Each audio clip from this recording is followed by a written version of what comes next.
दोस्तों कुछ चीज़ें ऐसी होती हैं जो हमेशा सर में दर्द करती हैं। ऐसी चीज़ों को अगर बैठ के हम लोग एक बार निपटा लें तो हमारे सर का दर्द ठीक हो जाए। आप लोगों से पूछे कोई कि सेंसस यानी कि जनगणना, भाई साहब इसको आप लोगों को ऐसा देखने को मिलेगा कि ये न्यूज़ में हर दूसरे तीसरे महीने में इसके बारे में बातें आती रहती है। एक बार बैठकर जनगणना का चैप्टर खत्म कर लिया अपना तो कहानी खत्म हो गई। ऐसे ही फाइनेंस कमीशन आप लोगों को एक ऐसा ये सिस्टम, एक ऐसी बॉडी, एक संवैधानिक बॉडी है जो कि आप लोगों को ये हर दूसरे तीसरे महीने में आप लोगों को न्यूज़ में देखने को मिल जाएगी। कैसा लगा फीडबैक जरूर देना, लाइक या डिसलाइक कर बता सकते हैं। दोस्तों कुछ चीजें ऐसी होती हैं जो हमेशा सर में दर्द करती हैं। ऐसी चीजों को अगर बैठ के हम लोग एक बार निपटा लें तो हमारे सर का दर्द ठीक हो जाए। जैसे आप लोगों से पूछे कोई कि सेंसस यानी कि जनगणना, भाई साहब इसको आप लोगों को ऐसा देखने को मिलेगा कि ये न्यूज़ में हर दूसरे तीसरे महीने में इसके बारे में बातें आती रहती है। एक बार बैठकर जनगणना का चैप्टर खत्म कर लिया अपना तो कहानी खत्म हो गई। ऐसे ही फाइनेंस कमीशन आप लोगों को एक ऐसा ये सिस्टम, एक ऐसी बॉडी, एक संवैधानिक बॉडी है जो कि आप लोगों को ये हर दूसरे तीसरे महीने में आप लोगों को न्यूज़ में देखने को मिल जाएगी। तो एक बार बैठकर अगर आप लोगों ने कॉन्सेप्ट समझ लिए और चीज़ों को अच्छे से जान लिया तो फिर कितनी बार भी आती रहे आप लोगों को उसको 5 मिनट में ऊपर से देखकर निकल जाओगे और सारी बातें आप लोगों को पता रहेगा। ऐसे ही अभी आप लोगों ने देखा पहले बहुत ही ज़्यादा जद्दोजहद हुई थी 14th फाइनेंस कमीशन के बारे में, दुनिया भर की बातें डिस्कशन चली थी। उससे भी ज़्यादा हुई 15th के बारे में, क्योंकि आप लोगों को पता है कि जब कोई फाइनेंस कमीशन बनाया जाता है उससे 3-4 साल पहले ही उसके बारे में प्रक्रिया स्टार्ट हो जाती है। जैसे 15th फाइनेंस कमीशन जो है वो 2017 में इसके बारे में बातें करना स्टार्ट कर दी थी कि हाँ भाई साहब ऐसा कोई कॉन्स्टिट्यूशन, ऐसा कोई कमीशन होना चाहिए। तो 2017 में इसको बना दिया गया क्योंकि अच्छे से एनालिसिस करके अपनी रिपोर्ट प्रस्तुत करे ताकि आने वाले 5 साल के लिए फिर उस पैटर्न में काम किया जा सके। अब रीजन क्या है, इतना टाइम क्यों किया जाता है? सारी चीजें जो है अगर आप लोग ध्यान से देखोगे वो पैसे के इर्द गिर्द घूमती है। मतलब सरकार जो है वो टैक्स को कलेक्ट करती है और उस टैक्स के कलेक्शन का फिर डिस्ट्रीब्यूशन होता है सेंटर और स्टेट के बीच में, और जो पैसा सेंटर और स्टेट के बीच पास में जाता है उसी से देश की पूरी प्रक्रिया चलती है। यानी कि उसी से पूरा जो देश का है वो खर्चा चलता है, जहां जहां कहाँ कहाँ स्पेंड करना है, और उसी से सारी पॉलिसीज जो है वो इंप्लीमेंट होती है। तो यहाँ पर जो पैसा है यानी कि टैक्स पेयर की जो मनी है उसका एक सिस्टमेटिक वे में डिस्ट्रीब्यूशन हो जाए ताकि सेंटर भी अपना काम जो है वो अच्छे से कर सके और स्टेट भी अपना काम जो है वो अच्छे से कर सके। तब जाकर ये पूरा एक फेडरलिज्म का जो कॉन्सेप्ट है वो अच्छे से इंप्लीमेंट होता हुआ नजर आता है। यानी कि संघवाद का ढांचा, सेंटर और स्टेट आपस में मिलकर काम करते हैं, और ये बात हमारे संविधान निर्माता बखूबी समझ गए थे। इसलिए उन्होंने सबसे पहले क्या किया, फाइनेंस कमीशन जैसी एक बॉडी यहाँ पर जो कि संवैधानिक बॉडी थी, कॉन्स्टिट्यूशनल बॉडी, उसको बना दिया एक पर्टिकुलर आर्टिकल के तहत। बताइए कौन सा आर्टिकल है वो, आगे चल के बता दूंगा, टेंशन मत लेना, अभी फिलहाल बस आंसर दे दो, ठीक है। अभी फिलहाल 15th फाइनेंस कमीशन ने अपनी रिपोर्ट प्रस्तुत की है और उसके ऊपर प्रक्रिया जो काम है बेसिकली अब चल रहा है फिलहाल के टाइम पर, उसको हम लोग यूज करें। क्यों? क्योंकि वो जो है 2021 से लेके आप लोग को 2026 तक का उसका ड्यूरेशन देखने को मिल रहा है।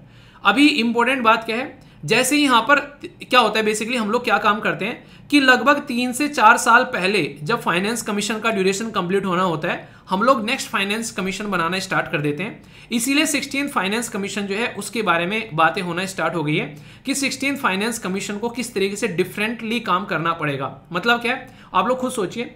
आप लोगों को पता है कि हमारे देश के अंदर में जब 14th फाइनेंस कमीशन आया तो 14th फाइनेंस कमीशन के बाद में 15th फाइनेंस कमीशन का जब टर्म आया उसके बीच में एक काफी बड़ा चेंजेस आप लोगों को देखने को मिलेगा। वो क्या था बताइए? ये बहुत बड़ा चेंज था जिसको आप लोग रिकॉल कर सकते हो बड़ी आसानी से, थोड़ा सा भी अगर दिमाग पर जोर डालोगे। वो था जीएसटी का इंप्लीमेंटेशन। जीएसटी यानी कि गुड्स एंड सर्विस टैक्स, यानी कि देश के अंदर में जितना भी टैक्स था वो सारा का सारा टैक्स जो है उसको सब्ज्यूम कर एक जीएसटी टैक्स बनाया, और इसको हम लोगों ने एक इनडायरेक्ट टैक्स की कैटेगरी में डाला। और ये जो इनडायरेक्ट टैक्स है ये सारा का सारा इनडायरेक्ट टैक्स जो है अब सेंटर और स्टेट के बीच में डिस्ट्रीब्यूट किया जाएगा। ये कैसे किया जाएगा डिस्ट्रीब्यूट? ये सारी की सारी रेस्पॉन्सिबिलिटी जो है कहीं ना कहीं डायरेक्ट और इनडायरेक्ट वे में अब फाइनेंस कमीशन के ऊपर आ गई कि भाई साहब तुम देख लो इसको कैसे लेकर चलना है। एक सबसे बड़ी जो दिक्कत आ रही थी 14th फाइनेंस कमीशन के टाइम पर भी जो कई सारे राज्य चिल्ला रहे थे वो थे हमारे देश के अंदर में साउथ इंडिया के राज्य, मतलब सदर्न स्टेट। सदर्न स्टेट जैसे केरला हो गया, तमिलनाडु हो गया, आंध्र प्रदेश हो गया, कर्नाटक हो गया। ये वो राज्य हैं जिनमें पॉपुलेशन जो है वो काफी कम है और एजुकेशन यानी कि लिटरेसी रेट जो है वो काफी ज्यादा है। पर लेकिन अगर नॉर्थ के राज्य के बारे में बात करें जैसे उत्तर प्रदेश हो गया, यहाँ पर बिहार हो गया, वेस्ट बंगाल हो गया, ये वो राज्य हैं जहां पे पॉपुलेशन जो है बहुत ज्यादा आप लोगों को देखने को मिलेगा और लिटरेसी रेट जो है वो उत्तर प्रदेश और बिहार में तो काफी कम आप लोगों को यहाँ पर नजर आएगा। तो इसके चलते यहाँ पर क्या होता है जिस राज्य की पॉपुलेशन ज्यादा है उसको ज्यादा पैसा दिया जाता है फाइनेंस कमीशन के द्वारा, और जिस राज्य की पॉपुलेशन कम है उसको कम पैसा दिया जाता है। जरूरी भी है, क्यों? क्योंकि पॉपुलेशन का पेट भी पालना है, सबको वहां पर एक सिस्टमेटिक वे में सारी चीजें प्रोवाइड करानी है, इतने सारे लोगों को सारी चीजें सर्विस प्रोवाइड करानी है, तो पैसा तो लगता है। पर लेकिन इसकी वजह से दुख किसको होता है? इसकी वजह से दुख होता है इन राज्यों को। इन्होंने बोला कि यार देखो हमको कितना नुकसान उठाना पड़ रहा है अपनी पॉपुलेशन कम करने का। आज की डेट में हमारी रिप्रेजेंटेशन जो है वो पार्लियामेंट में कम है क्योंकि हमारी पॉपुलेशन कम है। उत्तर प्रदेश देखो, अकेला उत्तर प्रदेश जो है वो पार्लियामेंट के अंदर में कितनी सारी सीटें लिए बैठा है कि कोई भी पॉलिटिकल पार्टी सबसे ज्यादा फोकस उत्तर प्रदेश पर देती है, सबसे ज्यादा फोकस उत्तर प्रदेश पर जाता है क्योंकि सबसे ज्यादा पार्लियामेंट के अंदर में उत्तर प्रदेश की सीट है, और सीटों का डिस्ट्रीब्यूशन किसके बेस पर होता है? पॉपुलेशन के बेस पर है कि नहीं। अब यहां पर ये राज्य बोलते हैं कि यार आप लोगों को हमको अप्रिशिएट करना चाहिए कि हम लोगों ने पॉपुलेशन कम कर रखी है, पर लेकिन जिस तरीके का माहौल बन रहा है उस तरीके से तो यार हमको नुकसान हो रहा है ना, तो हमारी रिप्रेजेंटेशन ढंग से मिल रही है, हम लोग यहाँ पर अच्छी खासी कंपनी है, यहाँ पर दुनिया भर का टैक्स पे करते हैं, ऊपर से हमारा शेयर जो है वो आप लोगों को कम देखने को मिलता है। मतलब हमको जिस चीज का फायदा मिलना चाहिए था, हमको जिस चीज के लिए अप्रिशिएट करना चाहिए था आप लोगों को, वही चीज जो है वो हम लोग को नुकसान पहुंचा रही है। तो इससे अच्छा तो ये कि हम भी अपनी पॉपुलेशन बढ़ाना स्टार्ट कर दें यार, हमारी रिप्रेजेंटेशन अच्छी होगी, हमको फाइनेंस कमीशन के थ्रू ज्यादा पैसा मिलेगा, अपने रिसोर्सेज जो है हम लोग एक तरीके से और अच्छे से अपने एरिया में यूटिलाइज कर पाएंगे, पॉलिटिकली हम और ज्यादा इंपावर स्टेट बनेंगे। जो हमारी कोई बात नहीं सुनता है, कल को अगर हमारे पास में उत्तर प्रदेश इतनी सीट आ गई तो सारी पॉलिटिकल पार्टी हमारे यहां पर बैठी मिलेंगी। हो सकता है कल को हमारे में से कोई यहां पर प्राइम मिनिस्टर हमारा निकल के यहां पर पहुंचे। आप ध्यान से देखना, सबसे ज्यादा प्राइम मिनिस्टर आज के डेट में किस राज्य से बताइए जरा जाकर सर्च करना एक बार। प्राइम मिनिस्टर मोदी भी उत्तर प्रदेश से ही हैं, बनारस से अपनी कॉन्स्टिट्यूएंसी से वो आप लोगों को देखने को मिला, बेसिकली जीत कर आते हैं। ठीक है, तो ये चीजें आप लोग समझ सकते हैं। तो इसीलिए इस चीज को ध्यान में रखते हुए जो अपने नेक्स्ट फाइनेंस कमीशन आए 14 के बाद में 15, इन्होंने पॉपुलेशन वाला जो रेशियो है उसको घटाकर 27 से 15 कर दिया, क्योंकि बहुत ज्यादा इसके ऊपर डिबेट डिस्कशन यहां पर चल रहा था। ठीक है, इसी के साथ में यहां पर ये सबसे बड़ा चेंज किया गया था उस टाइम पर। तो फॉरेस्ट यहां पर ये था, जो फॉरेस्ट वाला एरिया था, जो ज्यादा फॉरेस्ट वगैरह इनके ऊपर फोकस करेगा उसको और ज्यादा शेयर दिया जाएगा, इसके लिए 10% कर दिया। ठीक है, इसके साथ में डेमोग्राफिक डिविडेंड के लिए यहां पर डाल दिया। टैक्स में जो एफर्ट डाल रहा है, साउथ इंडिया के राज्य बोल रहे थे ना कि हमको यहां पर टैक्स अपना इतना अच्छा देने का क्या फायदा हो रहा है, उसके लिए 2.5% दे दें यहां पर। तो यानी कि इस तरीके से आप लोग देखते हैं यहां पर बहुत ही अच्छे लेवल पर यहां पर पैसे का डिस्ट्रीब्यूशन किया गया। तो यहां पर ये चीजें आप लोग समझ पाते हैं। तो एक बहुत बड़ी टास्क थी, और सबसे खतरनाक चीज क्या हुई, उस बीच में कोविड-19 भी यहां पर देखने को मिला। तो 15 फाइनेंस कमीशन ने काफी बड़ा अपना रोल प्ले किया, जिस तरीके से वो काम करता हुआ यहां पर नजर आया।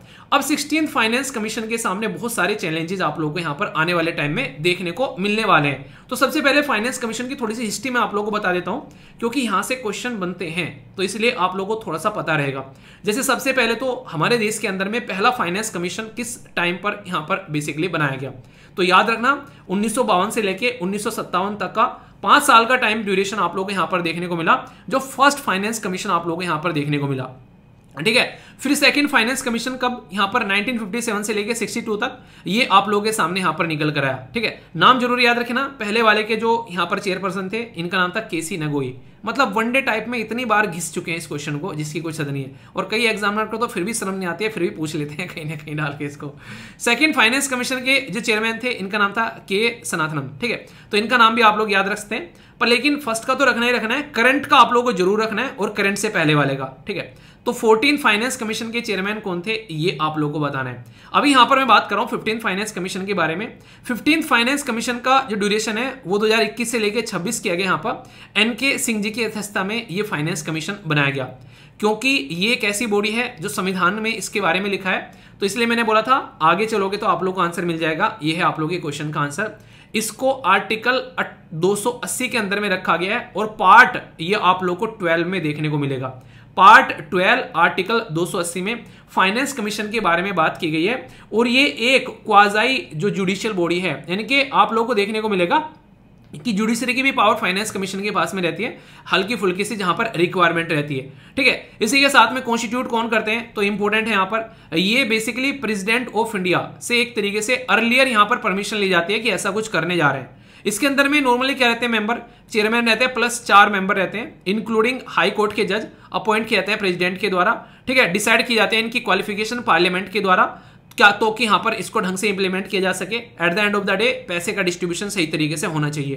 टेन्योर जो रहता है प्रेसिडेंट वो एक तरीके से स्पेसिफाइड कर सकते हैं, जैसे यहाँ पर चेंज किया गया 15 फाइनेंस कमीशन में, ठीक है। और रीअपॉइंटमेंट के लिए भी एलिजिबल रहते हैं, क्योंकि कोई अगर ऐसा बंदा है ना जिसके अंदर में एक आप लोग बोल सकते हैं उसके अंदर में किसी चीज की क्वालिफिकेशन है, उसके अंदर में किसी चीज की नॉलेज है उस इंसान के अंदर में, तो उस इंसान की नॉलेज यूज करने में क्या जा रहा है, तो उसको तो कितनी बार अपॉइंट कर लो, क्योंकि जितना शानदार तरीके से डिस्ट्रीब्यूशन होगा उतनी अच्छे से जो है स्टेट जो है एक दूसरे के साथ में मिलकर काम करेंगे, लड़ेंगे नहीं, ठीक है। ये आप लोग यहां पर याद रख सकते हैं। इसके द्वारा जो रिकमेंडेशन यहां पर दी जाती है, रिकमेंडेशन वो प्रेसिडेंट को दी जाती है, क्योंकि प्रेसिडेंट ऑफ इंडिया ही जो है उसको फिर यहां पर बेसिकली पार्लियामेंट के सामने रखते हैं कि ये रिकमेंडेशन आई है।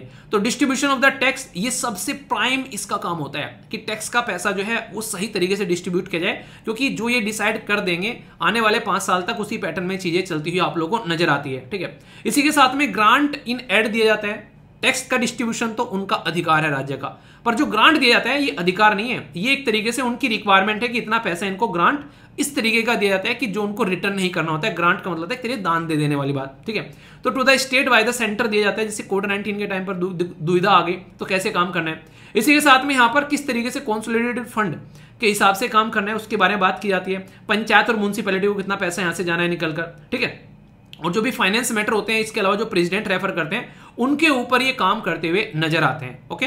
Power of the civil court की भी आप लोगों को देखने को मिली, बोला कि जुडिशियल पावर भी आप लोगों को यहां पर देखने को मिलती है। तो कोड ऑफ सिविल प्रोसीजर जो 1908 का है उसके हिसाब से भी यहां पर इसको पावर दी गई है। रिकमेंडेशन जो रहती है फाइनेंस कमीशन की, ये याद रखना, ये एक स्टेटमेंट बहुत ही इंपॉर्टेंट है और यूपीएससी ने भी इसके ऊपर घुमा घुमा कर क्वेश्चन आप लोगों से पूछे हैं, उन्हें घुमा घुमा कर मारना उन्हें था कि बोल जो वो जो बोल नहीं होते, वो बोल जो घुमा देते जैसे भज्जी हरभजन सिंह घुमाता था, बिल्कुल वही घुमा घुमा के मारते हैं, ठीक है। तो यहाँ पर रिकमेंडेशन जिसके द्वारा दी जाती है वो ओनली एडवाइजरी होती है, नोट बाइंडिंग ऑन गवर्नमेंट। पर लेकिन होता क्या है, गवर्नमेंट के द्वारा ही अपॉइंट किया जाता है, तो मैक्सिमम टाइम इसकी रिकमेंडेशन जो है वो मान ली जाती है, ऐसा आप लोग बोल सकते हो। तो पॉजिटिव चीज यहाँ पर ये है, तो सरकार फिर यहाँ पर देख लेती है कि कितनी सारी चीजें जो है वो माननी है, कितनी सारी चीजें नहीं माननी है, तो नॉर्मल रहता है। अब मैं कुछ बातें जैसे आप लोगों को बताऊं यहाँ पर जो काफी इंटरेस्टिंग है। 14 फाइनेंस कमीशन के बारे में एटलीस्ट आप लोगों को याद रखनी है, और 15 फाइनेंस कमीशन के बारे में भी याद रखनी है, और इनके ऊपर ऑलरेडी क्वेश्चन पूछा जा चुका है, अगर ध्यान से आप लोग देखोगे क्वेश्चन पेपर उठाकर। क्या है 14 फाइनेंस कमीशन को जब आप लोग देखोगे 13 के साथ में कंपेयर करके, 13 फाइनेंस कमीशन ये कहता था कि सेंटर और स्टेट के बीच में जो पैसे का डिस्ट्रीब्यूशन है वो 32% होना चाहिए। जब यहां पर सेंटर जो है स्टेट को 32% पैसे देगा अपने पास से निकालकर, बाकी का जो बच गया कितना बच गया 68% यानी कि 68% वो अपने पास रखेगा। पर 14 फाइनेंस कमीशन ने यहां पर बहुत बड़ा चेंज किया, इतना बड़ा चेंज कभी हुआ नहीं था। 29.5, 30.5, 32, मतलब एक 1.5% का डिफरेंस आ रहा था, इसने सीधा 10% का भाई साहब जंप लगा दिया। इतना ज्यादा आर्टिकल आए इसके ऊपर उस टाइम पर, इतने सारे डिस्कशन हुए उस टाइम पर जिसकी कुछ हद नहीं है, कि 14 फाइनेंस कमीशन ने पूरा का पूरा पैसा जो है वो स्टेट की झोली में डाल दिया। अब स्टेट इंडिपेंडेंट तरीके से काम कर पाएंगे। पर लेकिन इसके पीछे मैं आप लोग एक छोटी सी थ्योरी बताऊंगा, आप लोग उसके पीछे शामदाम दंडभेद समझ जाओगे कि हाथी के दांत खाने के कुछ और दिखाने के कुछ और थे, ठीक है। राज्यवाद में रोए भी इसको लेकर कई सारे एडिटोरियल मैंने डिस्कस किए थे उस टाइम पर कि मुद्दा क्या है। तो यहां पर बोला गया कि 32% जो है यहां पर ये 42% कर दिया, यानी कि 10% का जंप जो है वो किस फाइनेंस कमीशन ने दिया, तो 14 फाइनेंस कमीशन ने दिया। तो 14 फाइनेंस कमीशन के चेयरमैन कौन है ये आप लोगों को बताना है। अभी जो कॉन्सेप्ट में बता रहा था कि खेला कैसे गया यहां पर सेंटर के द्वारा, तो वो मैं आप लोगों को यहां पर बता देता हूं। आज की डेट में हमारे देश के अंदर में अगर कोई भी स्कीम इंप्लीमेंट की जाती है तो वो 2 तरीके का फंड उसमें निकल कर आता है। एक को तो बोलते हैं हम लोग सेंटर स्पॉन्सर्ड स्कीम। इसमें क्या रहता है, इसमें सेंट्रल गवर्नमेंट और स्टेट गवर्नमेंट जो है वो मिलकर पैसा देती है और इस स्कीम को इंप्लीमेंट किया जाता है फिर ग्राउंड लेवल पर मेनली स्टेट गवर्नमेंट के द्वारा। दूसरी जो स्कीम होती है उसको बोलते हैं सेंटर सेक्टर स्कीम। इसमें सारा का सारा पैसा जो है वो आप लोग की देती है सेंट्रल गवर्नमेंट, और यहां पर इसको फिर भी स्कीम को भी जो इंप्लीमेंट करने का काम करती है वो करती है यहां पर स्टेट गवर्नमेंट। तो यहां पर जब ये 42% बढ़ा दिया गया 32% से कर, तो एक तो सबसे बड़ा काम यहां पर क्या किया गया, सेंटर ने कई सारी सेंट्रल स्पॉन्सर्ड और सेंट्रल सेक्टर स्कीम जो है खासकर वो इंप्लीमेंट करनी बंद कर दी, यानी कि स्टेट को ही रेस्पॉन्सिबिलिटी दे दी कि अब ये स्कीम लाने का हमारा कोई मतलब बनता नहीं है, अब तुम्हारे हाथ में पैसा आ गया है, अब इन स्कीम को तुम अपने हिसाब से इंप्लीमेंट कर लो, ठीक है। तो स्टेट चिल्लाने लगे, कह रहे कि वहां तो दिखा दिया तुमने कि 32% से बढ़ाकर 42% कर दिया है, रियलिटी में क्या चल रहा है, मतलब वहां से दिया और यहां से खींच लिया। ठीक है। तो इसलिए कई सारे स्टेट जो है वो कह रहे थे कि कहने के लिए 42% से 10% आप लोगों को दिख रहा है, कुल मिलाकर ये 3 से 4% ही आप लोगों को नजर आएगा जब ग्राउंड लेवल पर जाकर आप लोग देखोगे कि कितना पैसा सेंटर स्पॉन्सर्ड स्कीम में आता था। तो कई जगह सेंट्रल सेक्टर स्कीम जो है वो बिल्कुल ही बंद कर दी कि पैसा देने का मतलब क्या है, उनको काम अपने हिसाब से करने दो। ठीक है। अब यहां पर पहली बार लंबे समय से चीजें बढ़ती आ रही थी, 29.5, 30.5, 32, फिर 42, अब यहां पर घट गया 41। ऐसा क्यों किया गया? तो ये बड़ी सोचने वाली बात थी और इसके ऊपर क्वेश्चन बनाए घूम घूम कर एग्जामिनर ने। उनको तो बस टॉपिक चाहिए कि अच्छा मिल गया टॉपिक, ऐसा हुआ है, आखिर क्यों हुआ ये बता दो बस। ये इसलिए हुआ क्योंकि हमारे देश के अंदर में जो नया राज्य था, बेसिकली एक वो नई यूनियन टेरिटरी थी, जम्मू एंड कश्मीर, ठीक है, और लद्दाख, ये पहले स्टेट हुआ करते थे। अब स्टेट हुआ करते थे तो स्टेट को पैसा मिलता था, अब यहां पर स्टेट नहीं है तो क्या हो गया, ये घटकर बन गए आप लोगों के लिए यूनियन टेरिटरी। जब यूनियन टेरिटरी बन गए तो यूनियन टेरिटरी यानी कि सेंट्रल गवर्नमेंट के अंदर में आने वाली टेरिटरी, यूनियन गवर्नमेंट के अंदर में आने वाली टेरिटरी, तो उसका पैसा जो है वो यूनियन गवर्नमेंट के पास में ही रहेगा, वो जो है स्टेट गवर्नमेंट ही नहीं है। अब यहां पर पूरा साम धाम दंड भेद लगाना सेंटर को है, उसके हाथ में सारा पैसा देना। तो 1% जो है वो यहां पर इसके लिए कट कर लिया गया था, क्योंकि यहां पर वो सारा का सारा खर्चा जो है वो सेंट्रल गवर्नमेंट करेगी, क्योंकि ये यूटी है, सेंट्रल गवर्नमेंट के एडमिनिस्ट्रेशन के अंदर में आती है। तो इसलिए यहां पर इसको कम किया गया, क्योंकि जो राज्य सरकार थी जम्मू एंड कश्मीर की, उसको चेंज कर यूनियन टेरिटरी में यानी कि केंद्र शासित प्रदेश में बना दिया गया। ये यहां पर मुद्दा देखने को मिला। तो ये बहुत ही इंपॉर्टेंट ये एक तरीके से मुद्दा निकल कर आया था, जो कि आप लोग माइंड में क्लियर कर सकते हैं। ठीक है। तो 14 फाइनेंस कमीशन और 15 फाइनेंस कमीशन का एक ओवरव्यू मैंने आप लोगों को बता दिया कि किस किस पैटर्न में यहां पर चीजें चेंज हुई और आज की डेट में जो जो चीजें आप लोगों को देखने को मिलती हैं। और ये तो कंप्लीटली स्टैटिक पोर्शन है, इसको तो आप लोग एटलीस्ट याद जरूर रखिएगा। ठीक है। अब एक नई प्रॉब्लम मैं आप लोगों को और बताता हूं, जिसको लेकर सारी की सारी जो स्टेट गवर्नमेंट है वो सेंटर के ऊपर तलवार लेकर चढ़ने के लिए तैयार रहती हैं, क्योंकि सेंटर कई बार ऐसी हरकतें करता है। और कोविड-19 के टाइम पर भी वो सेंटर की हरकतें नॉर्मली देखने को मिलती थी। देखिए हर चीज का ना लूप होल होता है, तो यहां पर भी लूप होल ढूंढ लिया। हमारे देश के अंदर में जीएसटी को इंप्लीमेंट कर दिया गया, और जीएसटी को इंप्लीमेंट करके यहां पर टैक्स स्ट्रक्चर पूरा सेट कर दिया गया कि ठीक है सेंटर और स्टेट के बीच में टैक्स का डिस्ट्रीब्यूशन होगा। फाइनेंस कमीशन ने भी बोल दिया 14 ने कि 42% जो है टैक्स जो है वो यहां पर स्टेट गवर्नमेंट के साथ में आप लोगों को शेयर करना है, जो इकट्ठा होगा। अब इसके ऊपर सारा का सारा बेसिकली यहां पर तांडव खेला गया सेंट्रल गवर्नमेंट के द्वारा। रीजन क्या है अब आप लोगों को समझाता हूं। सेंट्रल गवर्नमेंट के हाथ में पावर है टैक्स लगाने की, तो वो क्या करते हैं, वो यहां पर कई बार जो है वो टैक्स के ऊपर, जैसे मान लीजिए आप लोगों को आज की डेट में कोई अपना इनकम टैक्स पे करना है, वो आप लोगों को 100 रुपए पे करना है, तो ये क्या करेंगे, आप लोगों के 100 रुपए के ऊपर में ये सेस लगा देंगे। सेस इसको बोलते हैं CESS, यानी कि टैक्स ऑन टैक्स इसको बोल देते हैं। मतलब मान लीजिए आप लोगों के पास में कुछ मनी थी X, उस X मनी के ऊपर आप लोगों ने 100 रुपए टैक्स पे किया, तो ये बोल देंगे यहां पर सेंट्रल गवर्नमेंट कि तुम्हारी 100 रुपए पे 2% जो है वो क्या लगेगा, वो एजुकेशन सेस लगेगा, या फिर इन्वायरमेंट सेस लगेगा, या फिर एग्रीकल्चर सेस लगेगा, तो कुछ भी ऐसा करके, या फिर नॉर्थ ईस्ट में डेवलपमेंट हम लोगों को करना है उसके लिए सेस लगेगा। तो इसका मतलब सीधा सीधा ये होता है कि हम लोग जो तुम टैक्स पे कर रहे हो उसके ऊपर टैक्स लगा रहे हैं, ना कि मूल आप लोगों का जो बेसिकली बैलेंस है उसके ऊपर। तो इसका मतलब ये हो गया कि 100 रुपए तो आप लोगों ने वैसे पे कर दिए, अभी 100 में प्लस 2 रुपए और आगे, तो इसका मतलब है कि जो पहले 100 रुपए आप लोग पे कर रहे थे अब 102 रुपए पे करने हैं। अब ये जो 2 रुपए होंगे ये जिस भी पर्टिकुलर पर्पज के लिए लगाए गए हैं उसी पर्टिकुलर पर्पज में यहां पर ये चले जाएंगे, यानी कि 2 रुपए उसी में जाएंगे। और सबसे इंटरेस्टिंग चीज क्या है, ये 100 रुपए जो आए हैं यहां पर इकट्ठा होके, ये 100 रुपए तो सेंटर और स्टेट के बीच में जो है वो शेयर किया जाएगा, पर लेकिन ये 2 रुपए शेयर नहीं किए जाएंगे। ये 2 रुपए कहने के लिए 2 रुपए दिख रहे हैं आप लोगों को 2%, पर ये इतना बड़ा अमाउंट हो जाता है जब ये अलग अलग तरीके से लगता है। 2% इन्वायरमेंट लगा दिया, 2% ये लगा दिया, ये लगा दिया, फलाना ढिमकाना। ये सोचो कि ये टोटल मिलाकर 15-20% अगर यही हो गया तो कितना बड़ा पैसा सेंट्रल गवर्नमेंट के पास में इकट्ठा हो गया। और सबसे बड़ी बात क्या है, ये पैसा उसको स्टेट को देना भी नहीं है। तो बहुत सारे ऐसे आर्टिकल छापे जाते हैं सेस को लेकर, जब बातें आती है कि भाई साहब ये तो क्या कर रहे हैं, तो घपला कर रहे हैं, ये गलत बात है, हम नहीं खेलते। कई बार स्टेट गवर्नमेंट ये बोलती है, लेकिन उनको खेलना पड़ता है ये खेला। ठीक है। अब एक बात आप लोगों को यहां पर ध्यान रखनी है कि 16 फाइनेंस कमीशन को अब डिफरेंट क्या चीज करनी है ताकि चीजों को चेंज किया जा सके। सबसे पहले तो री एग्जामिनेशन करना है, रीडिजाइन करना है इनडायरेक्ट जो टैक्स शेयरिंग होती है उसको, यानी कि इनडायरेक्ट जो टैक्स शेयरिंग चल रही है उसको फिर से ये रीडिजाइन करेंगे। इसी के साथ में रीडिफाइन करेंगे डिवीजन ऑफ पूल, जो यहाँ पर 41% जा रहा है, ये पहले 42 जा रहा था, उसको फिर से यहाँ पर कितना शेयर करना है ये देखेंगे। टैक्स कलेक्शन जो है उसको और इफिशिएंट बनाएंगे ताकि उसको अच्छे से कलेक्ट किया जा सके, ताकि उसके अंदर में जो लूप होल है उसको खत्म किया जा सके। Horizontal distribution of the tax जो है उसको और अच्छे से, यहाँ पर क्राइटेरिया क्या क्या होना चाहिए, ज्यादा से ज्यादा अच्छे से उसका डिस्ट्रीब्यूशन कैसे होना चाहिए वो देखेंगे।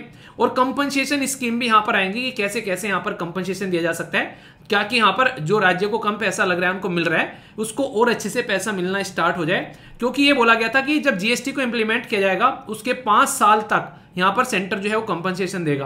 अब ये कंपनसेशन फिर बढ़ाया गया कोविड-19 के टाइम पर, तो अभी आगे वो कंपनसेशन कैसे चलना है उसके ऊपर भी इसके द्वारा डिसीजन लेना होगा, जो 16 फाइनेंस कमीशन जो है वो यहाँ पर काम करना स्टार्ट करेंगे। आई होप कि आप लोगों के माइंड में सारी बातें एक एक कर क्लियर होगी। अब आप लोगों के मन में कोई भी डाउट नहीं होगा इस पर्टिकुलर टॉपिक को लेकर। सारी बातें आप लोगों को सिस्टमेटिक वे में एक एक कर पढ़ा दी है, समझा दी है। अब यहाँ से कुछ क्वेश्चंस होंगे जिनका आंसर आप लोगों को देना है, तो मैं देखूंगा कितने अच्छे से आप लोगों ने ये टॉपिक सुना है, उतने ही अच्छे से उन क्वेश्चन का आंसर आप लोगों को यहाँ पर करना है। आप लोग खुद देख लो, यहाँ पर 14 फाइनेंस कमीशन जब स्टेब्लिश किया गया उसी के अगले साल में यहाँ पर आप लोगों को देखने को मिलेगा 14 फाइनेंस कमीशन से रिलेटेड क्वेश्चन पूछ लिया यूपीएससी ने 2015 में। क्या क्वेश्चन है, बोला गया है it has increase the share of the, यहाँ पर देखो जो मैंने आप लोगों को डिटेल में पढ़ाया था, centre divisional pool from the 32% to 42%। तो ये बोला गया 14 फाइनेंस कमीशन के बारे में। It has made the recommendation basically sector specific grant provide कराना, कि किसको कितना ग्रांट देना है, ये इसके द्वारा यहाँ पर बेसिकली रिकमेंडेशन दी गई। तो कौन सी स्टेटमेंट करेक्ट है, only one, only two, both, या फिर नाइदर वन, नो टू। इसका आंसर क्या है, इसका आंसर है यहाँ पर ए, क्योंकि ये काम इसके द्वारा नहीं किया गया था, ये काम किया गया था 13th फाइनेंस कमीशन के द्वारा। ठीक है, तो इसीलिए यहाँ पर जैसे अभी मैंने आप लोगों को 15 फाइनेंस कमीशन के बारे में पढ़ा दिया, ठीक है, अभी आगे 16 फाइनेंस कमीशन जैसे आएगा फिर उसके बारे में आप लोगों को एक ओवरव्यू मिल जाएगा। तो एटलीस्ट 2 फाइनेंस कमीशन के बारे में आप लोगों को नॉलेज होनी चाहिए। जिस तरीके से ना मैं कहता हूँ कि नोबेल प्राइज पढ़कर जाओ, तो एटलीस्ट 2 साल के नोबेल प्राइज पढ़कर जाओ। तो वही सिस्टम आप लोग देखते हैं, 13 फाइनेंस कमीशन का भी पूछ लिया और यहाँ पर 14 का भी पूछ लिया। या तो जो पढ़ रहे हो उसको इतना स्ट्रॉन्ग कर लो, आप लोगों को ये पता हो कि हाँ ये चीज़ तो इसके अंदर में नहीं है, तो फिर पढ़ने की जरूरत नहीं है। पर लेकिन अगर हल्का सा आइडिया ले लोगे तो नुकसान तो कुछ है नहीं, सेहत को कोई नुकसान नहीं होगा। ठीक है। बड़ा ही धांसू तरीके क्वेश्चन पूछा गया 2011 में, मतलब घूम घूम कर एक एक 2-2 साल में क्वेश्चन पूछ ले रहा है यहाँ पर इस टॉपिक से, तो इतना इंपॉर्टेंट है ये। फाइनेंस कमीशन के बारे में बात की जा रही है, कौन सी स्टेटमेंट करेक्ट है, और ये क्वेश्चन थोड़ा सा टाइट भी है। ठीक है, बात की जा रही है कि इनक्रीज करता है inflow of the foreign capital for infrastructure development in India. ऐसा कुछ फाइनेंस कमीशन करता है क्या, मैंने कुछ पढ़ा है ऐसा कुछ। ये फैसिलिटेट करता है proper distribution of the finance among the public sector undertaking PSU। तीसरा बोला है कि ये इंश्योर करता है transparency in the financial administration. तो कौन सी स्टेटमेंट करेक्ट है ये आप लोगों को बताना है। None of the statement ABC given above are correct in this context. तो सही आंसर क्या है अगर आप लोग यहां पर देखेंगे, इसका सही आंसर है यहां पर D।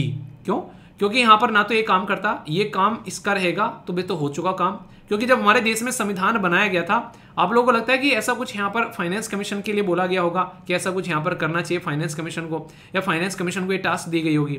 ये काम होता है सरकार का, गवर्नमेंट का। ठीक है, तो फाइनेंस कमीशन जो है वो टैक्स डिस्ट्रीब्यूशन पर मेन फोकस रहता है, वो भी सेंटर और स्टेट के बीच में, ना कि पब्लिक सेक्टर अंडरटेकिंग यानी कि PSU को। PSU तो खुद यहाँ पर सेंट्रल गवर्नमेंट अपने हिसाब से इनको टैकल करती है। ठीक है, फाइनेंशियल एडमिनिस्ट्रेशन फिर से सेंट्रल गवर्नमेंट के ये दायरा आ गया यहाँ पर, इसका कोई मतलब इसमें बनता नहीं है। ठीक है, तो कहने का मतलब यहाँ पर ये तीनों की तीनों स्टेटमेंट जो है वो इनकरेक्ट है। तो मैक्सिमम लोग जो है यहाँ पर कंफ्यूज हो गए थे और वो C लगा कर आए होंगे इस टाइम पर, जहाँ तक मुझे लगा ये क्वेश्चन पढ़ने के बाद में। ठीक है, उस टाइम पर पेपर हुआ होगा तो तब, तो जहाँ तक मुझे लगता है कि ये लगा के आए होंगे। ठीक है, आप लोग क्या रहे, आप लोग कौन सा लगाते हैं, अगर आप लोगों को नहीं पता रहता बताइए जरा। एक छोटा सा क्वेश्चन है, हालांकि इसका आंसर तो आप लोग दे ही दोगे। बात की जा रही है कि basic principle distribution of the tax के बारे में जब हम लोग बात करते हैं तो किसके हाथ में ये पावर दी गई है, सेंटर स्टेट से related. Planning commission, national development council, finance commission या मिनिस्ट्री ऑफ फाइनेंस। सही आंसर क्या है यहाँ पर आप लोगों को ये बताना है, A, B, C या फिर D। तो आप लोगों के हिसाब से सही आंसर क्या होगा, बस मुझे ये बता दीजिए।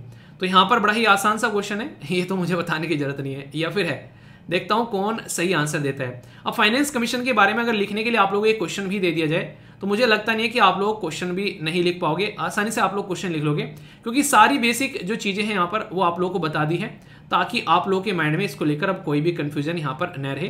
कैसे कैसे पूरा प्रोसीजर है वो समझा दिया। प्रीलिम्स के लिए तो बहुत ही इंपॉर्टेंट टॉपिक है, ये मैंने आप लोगों को बता दिया, तो इसको तो आप लोग देख ही देना कम से कम। तो टॉपिक कैसा लगा फीडबैक जरूर देना, लाइक या डिसलाइक कर बता सकते हैं। आगे और पीछे वाले टॉपिक भी मैंने कवर कर दिया, यानी कि 14th और 15th फाइनेंस कमीशन के बारे में कंप्लीट बता दिया। एक आप लोगों का पॉलिटी का चैप्टर कवर हो गया फाइनेंस कमीशन के बारे में, ये आप लोग यहाँ पर बोल सकते हैं। तो करंट प्लस फाइनेंस कमीशन, ठीक है, तो इसको कहते हैं करंट प्लस स्टैटिक। ओके तो कैसा लगा जरूर बताना, डाउट नहीं होना चाहिए।